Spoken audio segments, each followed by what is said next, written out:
Greenpeace metido en este tema y creo que todo indica que nos va a ocupar más tiempo de lo que lo pudimos haber pensado.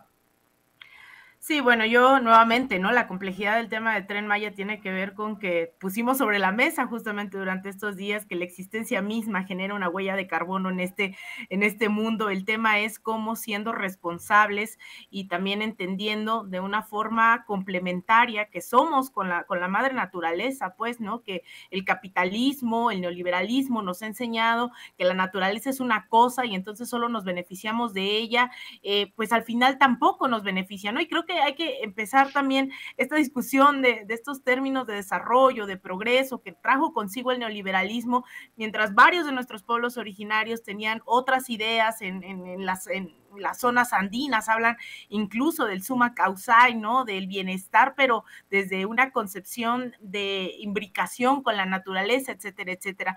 Una vez dicho esto y hablando de las responsabilidades que tenemos en pleno siglo XXI y asumiéndonos personas progresistas de izquierda, que tenemos claro también que hay que cambiar esos modelos de desarrollo.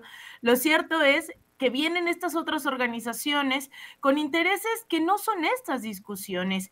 Greenpeace es una organización que si bien ha tratado de posicionar varios temas ambientalistas, ha caído en una multiplicidad de contradicciones de manera histórica y sobre todo durante los últimos años, que son probables, son evidenciables, ¿no? Que tenemos citando al gran Vicente Serrano con los pelos de la burra en la mano, vienen, venimos a decir, ¿no? Que esta organización, por ejemplo, en el caso de Perú, buscando evidenciar el cambio climático y demás, dañaron la zona de Nazca poniendo estos letreros que suelen poner y que los estábamos viendo ahorita, dañaron, fue un daño irreparable que incluso la gente de Greenpeace estuvo a punto de ir a la cárcel. El otro fue en temas no solamente del medio ambiente, sino de acoso, de violencia. Se le orilló a Greenpeace incluso a destituir a uno de sus directivos en la zona, le llaman andina, justamente porque tenía decenas de acusaciones de acoso, de abuso, y justamente un 8M, Greenpeace sale a decir que alto a la violencia de género y le explota la bomba en la cara, ex trabajadoras, trabajadoras, diciendo como no vas a venir a hablar de eso. Y la otra es Greenpeace justamente en México, sin irnos a esos otros ejemplos que además, por ejemplo, en Alemania, Greenpeace estuvo vendiendo gas natural diciendo que era gas eólico y cuando se le confrontó, resulta que lo vendían como un gas sustentable y el más del 99% de este gas no era proveniente de las eólicas, no era este gas limpio como lo querían vender, era menos del 1% y aún así estaban vendiendo este gas, lo cual me parece pues bastante mentiroso, por decirlo menos.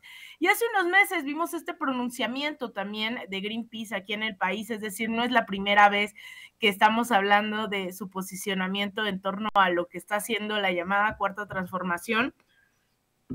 Voy a leer esta parte de un documento que sacaron el año pasado, el 6 de octubre del 2021, en donde califican la parte de la reforma eléctrica como un grave error y un retroceso. Esto pues están defendiendo los intereses de la como organización medioambientalista suena un poco contradictorio, que estén apostándole al sector privado y que pues en realidad su crítica tenga que ver con la parte de que el Estado, ¿no? Es quien va a regular este tema de las energías en este país. Entonces, en esta parte, ¿no? Pues obviamente lo que estamos viendo es un Greenpeace que no necesariamente le está apostando a las energías renovables, que no le está apostando a un discurso medioambientalista, sino pareciera una campaña con claridad política, atacando más que a un proyecto, a un gobierno, ¿no?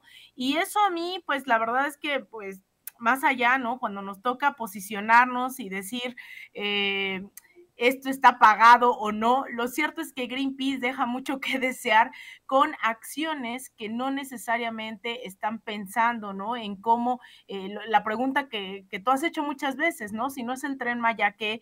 Si no es la reforma eléctrica, ¿qué? Y pues resulta que Greenpeace está en esa misma lógica, con todas las contradicciones que implican estos debates. Lo que les decía de esto que dieron a conocer en octubre del 2021, decía que la modificación, es decir, esta reforma eléctrica, puede tener implicaciones en la generación distribuida, ya que al otorgar al Estado la exclusividad para generación, se cancelaría la posibilidad de que los privados, incluidas las personas en sus casas, puedan generar electricidad regresando al esquema de monopolio estatal absoluto. Esto sin duda sería un grave error y un retroceso en el camino hacia democratizar la energía.